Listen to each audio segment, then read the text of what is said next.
Salam les Averroïstes et bonjour à tous. Alors, si je vous parle du personnage de Varys, sans doute que quelques images vous viennent en tête. Alors, bien sûr, pour ça il faut que vous ayez vu une série précise, à très petit budget, et qui c'est vrai, n'a pas fait grand bruit. Donc bien sûr, si je vous parle du personnage de Varys, vous pensez évidemment à Game of Thrones, et peut-être aussi à un personnage chauve, mais surtout à un personnage qui a été mutilé très gravement, et ce, dès son enfance. Car oui, Varys est un eunuque, et comme d'autres personnages de la série, dont le handicap aurait dû freiner l'ascension, à l'image de Brendan et surtout de Tyrion Lannister, Varys a pourtant réussi à s'imposer au plus haut sommet de l'État. Gérant un incroyable réseau d'espions pour le compte du royaume des Sept Couronnes, il est le maître des chuchoteurs et un des plus proches conseillers des souverains. Finalement, Varys, c'est l'archétype du personnage qui s'est fait tout seul, malgré ou peut-être grâce à son handicap. Privé de ses parties génitales par un sorcier, il a dû lutter pour sa propre survie. Au fur et à mesure, il a appris à développer des talents exceptionnels et à connaître la nature profonde des hommes. Cette volonté de faire, couplée aussi à son expertise, lui ont aussi permis de s'élever dans la société jusqu'à devenir l'un des hommes les plus puissants du royaume. Pour autant, est-ce que le personnage de Varys pourrait être historiquement valable ? Dans l'histoire, est-ce qu'un eunuque était capable de gravir les échelons par sa seule volonté ? Et est-ce que ces personnes disposaient vraiment d'un pouvoir aussi immense ? Autant de questions auxquelles je vous propose de répondre dans cette vidéo. Et tout d'abord, on va se poser une question basique. Un eunuque, c'est quoi ? D'un point de vue physique, un eunuque est un homme que l'on a castré, le plus souvent dès l'enfance, en suivant deux types d'opérations. Soit une ablation partielle, visant à retirer les testicules mais à garder le pénis, ou bien l'émasculation totale, qui, comme son nom l'indique, consiste à enlever l'intégralité des appareils génitaux. Oui, je sais, ça fait légèrement mal. Résulte de ces opérations, une mortalité qu'il est bien difficile d'évaluer. Cependant, certains historiens pensent qu'au minimum 20 à 30% de personnes devaient succomber à cette mutilation. C'est d'autant plus vrai que pour l'émasculation totale, l'opération est bien plus dangereuse. Alors maintenant, pour ce qui est de leur origine géographique, dans le cadre du monde islamique, les eunuques sont avant tout des étrangers, dans le sens où ils viennent de l'extérieur des frontières du monde arabo-musulman. Et ceci s'explique d'un point de vue purement religieux par le fait que normalement il est interdit pour un musulman de pratiquer cette opération. Il en résulte le fait que les enfants étaient opérés à l'extérieur ou aux frontières du monde islamique, soit directement à l'intérieur de l'Afrique, ou bien en Égypte par l'intermédiaire de moines coptes. Mais plus globalement, le personnage de l'eunuque et son utilisation remontent à des temps très anciens, bien avant l'islam ou le christianisme. Dans le monde gréco-romain, on retrouve la trace de cette opération de mutilation dans des mythes très célèbres, à l'image de Cronos émasculant son propre père, Ouranos. Les eunuques sont aussi présents chez les Perses dès le 1er millénaire avant notre ère, de même qu'auprès des empereurs chinois avec la dynastie des Zhou à une époque à peu près similaire. Par la suite, on les retrouvera aussi dans la société grecque, puis dans la société romaine, mais de manière assez tardive, surtout à partir du IVe siècle. Auparavant, la présence des eunuques était liée au culte de dieux étrangers, mais accueillis au sein de la cité, à l'image notamment de Cybèle, dont les prêtres étaient castrés. Ce n'est que par la suite, et en particulier avec l'essor de Byzance et de la ville de Constantinople, et ce dès l'empereur Constantin, que l'on va voir de plus en plus d'eunuques œuvrer auprès du souverain. Du côté de l'Occident chrétien, la présence des eunuques semble moindre, et surtout elle est en grande partie restreinte, d'une part à la sphère religieuse, et d'autre part au domaine judiciaire, où la castration figurait parmi la liste des potentielles condamnations.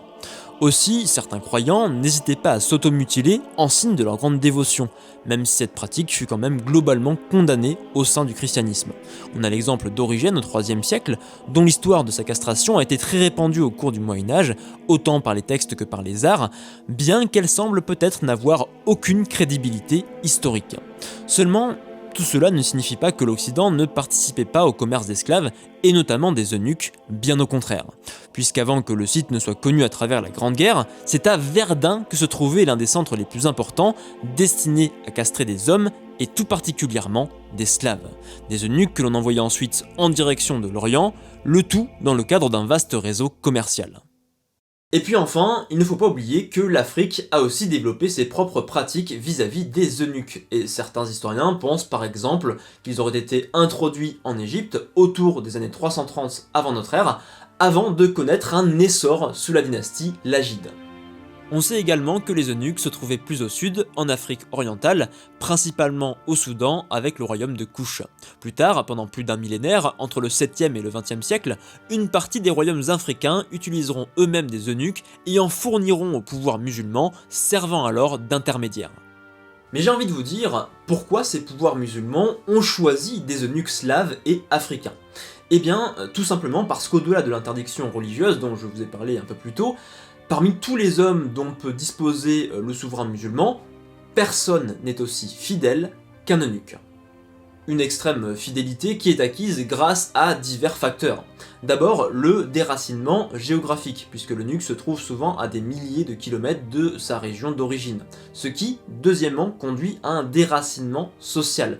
Une rupture sociale qui est d'autant plus forte que l'eunuque aurait du mal à trouver sa place dans la société, sans compter aussi qu'ils sont parfois méprisés par les populations. Donc la seule activité qui lui permet d'exister, et même de connaître une ascension sociale, c'est d'être au service du souverain.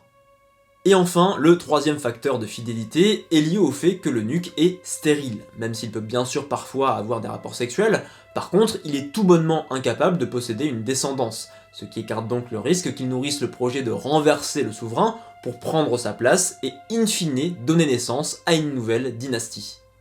Bien entendu, l'image qu'on a bien souvent de l'eunuque correspond à celle que nous a transmis le courant romantique du 19e siècle. Autrement dit, les eunuques seraient avant tout et même uniquement les gardiens des harems où logeaient les innombrables concubines du sultan ou du calife. Mais autant vous le dire tout de suite, cette représentation est complètement réductrice. Dans le monde islamique, l'eunuque c'est bien plus qu'un gardien de harem. Et même quand il occupe cette fonction, en réalité, son pouvoir est bien plus vaste. Et oui, parce qu'en plus de ce rôle, comme vous le verrez, on va attribuer à l'eunuque différentes tâches, à tel point que certains vont connaître une ascension si fulgurante qu'ils seront quasiment l'égal du souverain lui-même. Donc si on considère Varys comme un personnage extrêmement puissant, je vais vous démontrer que l'histoire lui donne raison. Son cheminement est certes exceptionnel, mais vous allez voir que parfois, l'histoire dépasse la fiction. Avant d'aller plus loin, je vais juste rappeler un fait. L'islam est né au 7e siècle au cœur d'une société qui connaissait déjà l'esclavage. Une pratique qui n'a bien évidemment pas cessé comme par magie lorsque les personnes se sont converties à la foi musulmane. Ainsi on peut affirmer que l'esclavage en terre d'islam a démarré au milieu du 7e siècle et a été officiellement aboli bien plus tard dans le courant du 20e siècle. Comme je l'ai expliqué, les eunuques viennent à la fois du nord, principalement du Caucase et de la Circassie, mais aussi de l'Afrique à la fois subsaharienne et orientale. Les premiers à avoir utilisé les eunuques, ce sont les Omeyyades, la première dynastie de l'islam. L'essor de cette pratique se serait effectué en parallèle d'un enrichissement colossal des souverains. Une évolution qui suppose un développement du luxe, une expansion du phénomène de cour et de son pendant, le harem.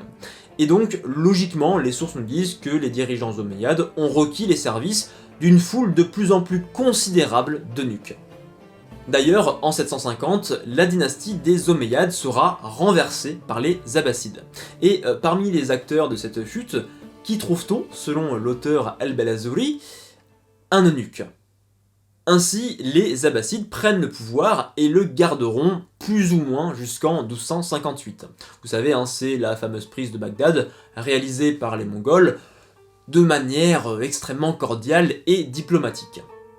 C'est sous les Abbassides, dès la première moitié du 8e siècle, que l'usage des eunuques connaît un essor sans précédent. Déjà, sous Al-Mansour, le deuxième calife abbasside, les sources attestent de la présence d'hommes castrés dans l'entourage du souverain. Après sa mort, certains de ces eunuques ont gardé son corps et ont aidé à la préparation de ses funérailles. Mais c'est surtout à l'époque d'Haroun al-Rachid, le célèbre calife des Mille et une nuits, que les eunuques acquièrent un pouvoir considérable auprès du souverain. Plus encore, certains eunuques maintiennent, voire élèvent leur position après la mort du calife et continuent leur mission auprès de ses différents successeurs. Ce qu'il faut comprendre ici, c'est que cette évolution dissimule un changement beaucoup plus profond. Jusqu'alors, seuls les Arabes et les membres de la famille abbasside pouvaient détenir un pouvoir aussi grand et côtoyer le souverain avec une telle proximité. Mais sous Al-Mansour puis Haroun al-Rachid, le calife préfère se reposer sur des eunuques en qui il fait entièrement confiance, bien plus que sur sa propre famille, où pouvaient surgir par-ci par-là des querelles de succession. Ainsi, pour les califes abbassides, les eunuques sont devenus très rapidement indispensables, et leur nombre a sans aucun doute gonflé de manière extrêmement rapide. Alors oui, la plupart des sources exagèrent leur effectif, en parlant par exemple de 11 000 eunuques et de 4 000 femmes au début du Xe siècle, sous Al-Muqtadir, mais il n'empêche qu'ils devaient être extrêmement nombreux auprès du calife. Cet essor se produit là aussi en parallèle d'autres changements majeurs. D'abord, le retrait des califes abbassides de la scène publique.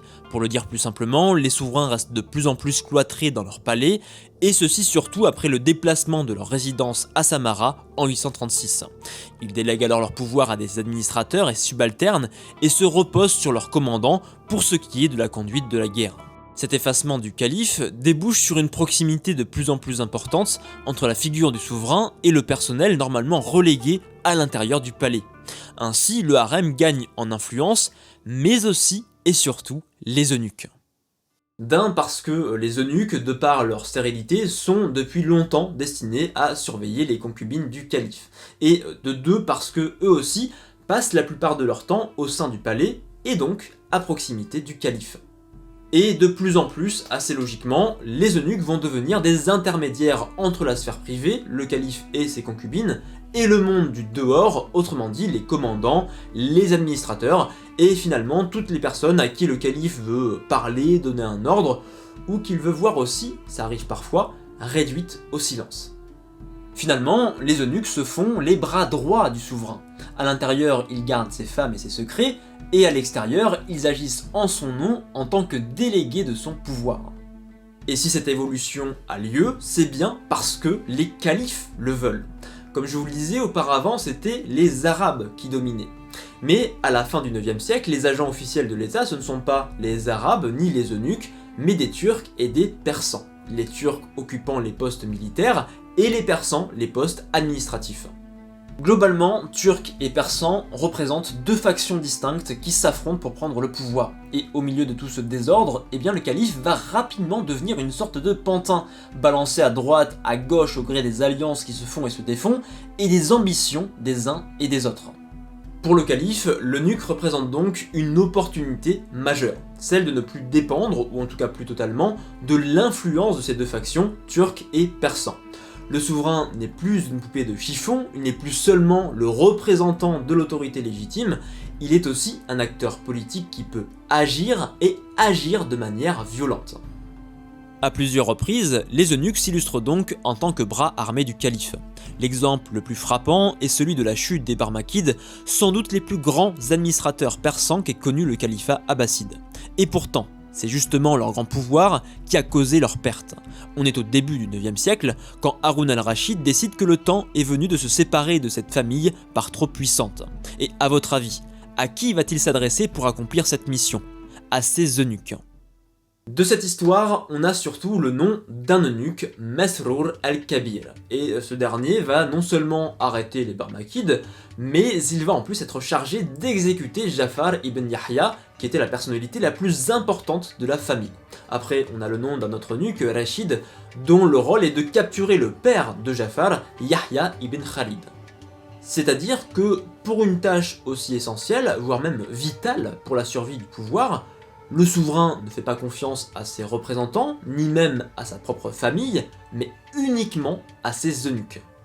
Et ça, eh bien on peut le constater dans d'autres domaines. Quand le calife veut rassurer ou bien menacer un de ses gouverneurs à qui il a délégué la gestion d'une province éloignée, il envoie un eunuque. Quand Haroun al-Rachid est mort, c'est encore un eunuque à qui l'on donne la mission de préserver le secret et de transmettre la nouvelle à ses deux fils, Al-Amin et El-Mahmoud. Mais sous Haroun al-Rachid et au fil des siècles, le pouvoir des eunuques va s'accroître et toucher d'autres domaines, dont celui de la guerre. Par exemple, dans le cadre de la guerre contre les Byzantins, Haroun al-Rachid fait à nouveau appel à des eunuques. Ainsi, quand on va construire des forteresses sur la frontière, à la fois pour protéger l'intérieur des terres et mener des expéditions, qui est-ce qui, à votre avis, va en partie administrer ces places fortes? Des eunuques. Sur ce point, on a la mention d'un certain Abu Sulaym Faraj qui, apparemment, administrait la forteresse d'Adana dans le nord de la Syrie. Sur place, non seulement il gère l'ensemble des étapes de la construction, mais aussi toute la mise en place de la garnison. À côté de ça, les eunuques partent en guerre. Ils combattent contre les Byzantins, et plus encore, ils sont nommés commandants et placés à la tête de véritables armées. Et autre exemple, quand on veut faire un échange de prisonniers, qui est-ce qu'on va appeler pour rencontrer les Byzantins? Encore une fois, des eunuques. Donc au-delà du harem, au-delà d'être les bras droits du calife, les eunuques partent eux-mêmes en guerre et se montrent tout à fait capables de mener des hommes au combat. Et d'ailleurs, dans le domaine de la guerre, les eunuques vont servir d'instituteurs et de protecteurs des nouveaux guerriers d'élite des Abbassides, les célèbres Mamelouks. Et oui, si je vous ai dit qu'une des deux factions se composait de Turcs, c'est bien parce que ceux-ci ont été inclus au sein du pouvoir. Et en effet, sous le calife Al-Mu'tasim, dans les années 830, le souverain décide de ne plus compter sur les forces militaires arabes, qu'il jugeait trop instables politiquement, mais de les remplacer par des guerriers turcs qui lui seraient entièrement fidèles. Ici, on peut constater un processus tout à fait similaire à celui des eunuques, puisque l'on va chercher majoritairement des enfants turcs en les enlevant à leur famille et à leur province d'origine. Encore une fois, l'objectif est de créer une complète dépendance vis-à-vis du calife, afin de les rendre les plus dévoués possibles au pouvoir. Et comme je vous le disais, qui va gérer l'entraînement de la fine fleur militaire abbasside? Je vous le donne en mille, les eunuques. Ceux-ci sont donc étroitement liés aux Mamelouks, d'autant qu'avec l'établissement des califes à Samarra, eunuques comme guerriers turcs résident quasiment dans la même zone, à l'intérieur ou à proximité du palais califal. Par exemple, les Mamelouks n'ont pas le droit de sortir du palais sans être accompagnés par un eunuque. Enfin, Mamelouks et eunuques sont les seuls à pouvoir entrer dans le palais tout en portant leurs armes. Preuve encore une fois de la confiance accordée par le calife. Ce pouvoir des eunuques va se maintenir dans les siècles suivants et au sein des différentes dynasties qui vont éclore de part et d'autre du monde islamique. En premier lieu avec les Fatimides d'Égypte. Pour eux, la relation entre hommes castrés et régiment mamelouk est indispensable à la survie du pouvoir califal. Un système qui se retrouve aussi sous les Seldjoukides, où les Mamelouks constituent déjà la colonne vertébrale de l'armée à la bataille de Manzikert en août 1064. Dans ce contexte, encore une fois, ce sont en partie les eunuques qui commandent les armées mamelouques. Un rôle qui nous rappellerait bien celui de Vergris dans Game of Thrones. Alors pour les personnes qui n'ont pas suivi la série, il s'agit du chef des Immaculés, une armée entièrement composée d'hommes castrés et étant théoriquement entièrement fidèles à leur maître. Et finalement, on retrouvera un petit peu cette organisation dans le monde islamique, où les eunuques entraînent et commandent les mamelouks qui, sans être castrés, restent complètement déracinés de leur milieu social et géographique originel, et sont donc enclins à demeurer fidèles à leur souverain. Plus encore, certains eunuques n'hésitent pas à s'insérer dans les querelles dynastiques, et une partie d'entre eux font littéralement la pluie et le beau temps au sein des conflits qui éclatent. Par exemple, sous le règne du sultan seldjoukide Suleiman Shah, on a un certain Sheref ed-Din qui va littéralement procéder à l'arrestation du souverain sous prétexte qu'il est un mauvais dirigeant. Il a même été encore plus loin, puisqu'après l'avoir envoyé en prison, il a ordonné tout bonnement sa mise à mort. Sheref ed-Din ne s'arrêtera pas là, tant qu'on y est, car il aurait participé au massacre du vizir du sultan et de l'intégralité de son entourage. Et c'est encore ce cher Sheref ed-Din qui jouera un rôle important lors de l'accession au pouvoir du futur souverain Arslan Shah, neveu de Suleiman. Et sachez que ces exemples, je pourrais clairement les multiplier, autant du côté des Seldjoukides que du côté des Zengides. Pour ce qui est des Zengides par exemple, on a le personnage de Taimaz, un eunuque originaire du nord de la Syrie, et lui, très rapidement, il va déjà devenir en quelque sorte le gouverneur de la ville d'Irbil, au nord de l'actuel Iran, et il va également tenir le rôle de bras droit du souverain sous 3 dirigeants Zengides différents. 3 dirigeants Zengides différents, ça commence à faire. Et il est en quelque sorte le grand conseiller, le grand vizir du sultan, et lors des successions, si le souverain est trop jeune, à l'image de ce qui s'est passé par exemple après la mort de Ghazi II, c'est lui qui tient réellement les rênes du pouvoir. Et plus globalement, c'est aussi lui qui va régler les querelles de succession. Donc, vous le voyez, sur ce plan-là, le personnage de Varys dans Game of Thrones est tout à fait valable historiquement.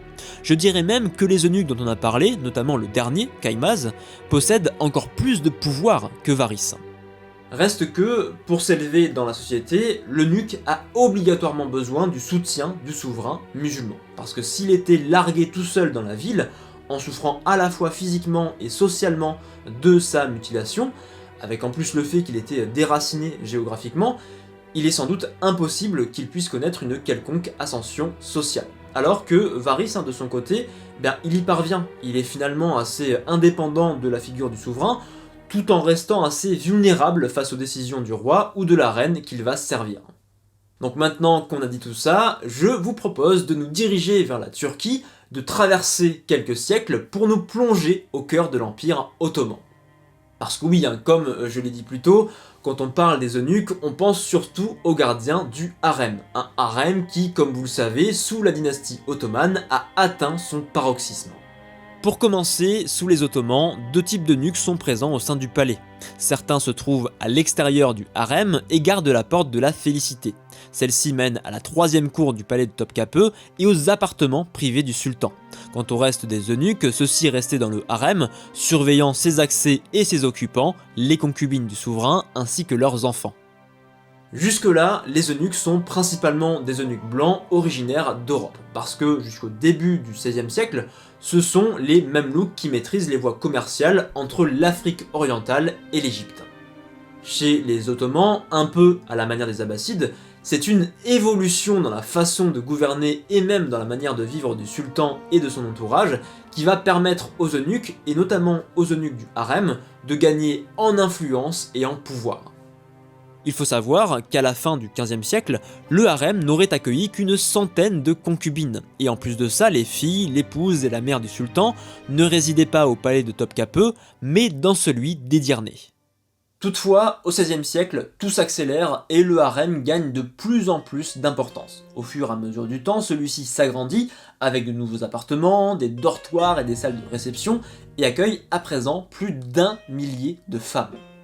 Et puis, dans le même temps, le harem se sépare définitivement de la troisième cour, ce qui accentue d'autant plus la division entre eunuques des appartements privés du sultan et eunuques du harem. Plus encore, les femmes de la famille du souverain, son épouse, ses filles et surtout sa mère, ont établi leur logement au sein du harem. Et ce n'est pas fini, puisque le sultan Mourad III lui-même, à la fin du XVIe siècle, choisit également de résider au harem. Dans ce même laps de temps, l'origine des eunuques commence à changer. Avec la victoire sur les Mamelouks au début du XVIe siècle, un nombre croissant d'eunuques africains traversent le Moyen-Orient et arrivent à la cour du sultan ottoman. Et donc, pour simplifier, même si dans les faits c'est plus complexe, on aura deux groupes distincts. Celui des eunuques blancs qui gardent la porte des appartements du sultan, et celui des eunuques noirs qui surveillent le harem. Mais avec tous ces changements dont on a parlé, et dorénavant cette centralité du harem, à la fois lieu de résidence du sultan, de sa famille et des concubines, ce sont bien les eunuques noirs, et notamment le chef des eunuques noirs, qui détiendront le pouvoir par rapport aux eunuques blancs. À tel point que le chef des eunuques noirs va devenir quasiment le deuxième homme derrière le sultan, surpassant le grand vizir, qui était pourtant normalement l'équivalent du premier ministre. C'est logiquement sous le règne de Mourad III que le premier eunuque possédant autant de pouvoir apparaît. Et cet eunuque, c'est Mehmed Aga. Pour vous donner un ordre d'idée, tandis que Mehmed Aga reste pendant plus de 15 ans au service de Mourad III, le sultan a vu défiler pas moins de 9 grands vizirs. Donc le réel premier ministre, c'est bien Mehmed Aga. Il est le plus proche du souverain et en plus sa position est très stable. En plus de ça, Mourad III va délester les eunuques blancs d'une prérogative essentielle et prestigieuse afin de l'attribuer aux eunuques noirs. Cette charge, c'est celle de la gestion des fondations pieuses organisées par les Ottomans en direction des deux villes centrales de l'islam, la Mecque et Médine. C'est ce que l'on appelle en arabe le waqf. On pourrait définir ça comme une donation à une personne ou à une institution, dans le but qu'elle puisse construire des bâtiments religieux, des écoles ou encore des établissements dédiés à aider les pauvres. D'autre part, ce lien entre eunuques et lieux sacrés de l'islam, eh bien il est très ancien, puisqu'au-delà de cette dimension administrative, les eunuques gardaient physiquement ces sanctuaires, dont notamment la tombe du prophète Muhammad à Médine. Alors il s'agit d'une pratique très ancienne, comme le confirme le témoignage du voyageur andalou du XIIe siècle, Ibn Jubayr, expliquant que des eunuques éthiopiens et slaves protégeaient le tombeau du prophète. Ce pouvoir exceptionnel du chef des eunuques, on peut aussi le constater à travers l'iconographie. Et ici, on a une représentation datant du XVIIIe siècle. On peut voir les 3 fils du sultan Ahmed III traverser la 3e cour pour aller se faire circoncire. Oui, je sais, ça fait mal. Mais qui se trouve en tête du cortège? Eh bien, c'est le chef des eunuques noirs, ici, en l'occurrence, Béchir Aga. Il laisse derrière lui le grand vizir et des ministres du sultan, démontrant ainsi l'infériorité de leur rang. Son importance est tellement grande que dès le XVIe siècle, le chef des eunuques noirs va participer aux grandes luttes de factions qui éclatent au sein du palais. Parce que le revers de la médaille de cet essor du harem et de la séparation entre eunuques noirs et eunuques blancs, c'est que l'on va assister à un véritable déchaînement de conflits d'influence. Et ce d'autant plus durant les périodes où le sultan est trop faible ou trop jeune pour gouverner. Le tout avec différents acteurs. D'abord, le harem, avec en particulier l'épouse du sultan et la reine-mère, que l'on appelle alors la sultane validée. Deuxième acteur, les eunuques, noirs ou blancs. Troisième acteur, les militaires, autrement dit les janissaires. Et enfin, quatrième acteur, les grands vizirs, dont le but est de récupérer leur pouvoir. En somme, ça fait beaucoup d'acteurs et donc pas mal de désordre. Et les choses peuvent aller très loin, puisqu'en 751, la sultane validée, Kosem, a été assassiné par les eunuques du harem. On est ici au milieu du XVIIe siècle, et il s'agit du point culminant de la crise qui courait déjà depuis la fin du XVIe siècle. À côté de ça, les chefs des eunuques s'illustrent aussi par leur piété apparente et leur action en tant que bâtisseurs. Une partie d'entre eux ont légué à la postérité de nombreuses constructions religieuses, à l'image des multiples écoles érigées à Istanbul ou ailleurs, comme par exemple à Médine.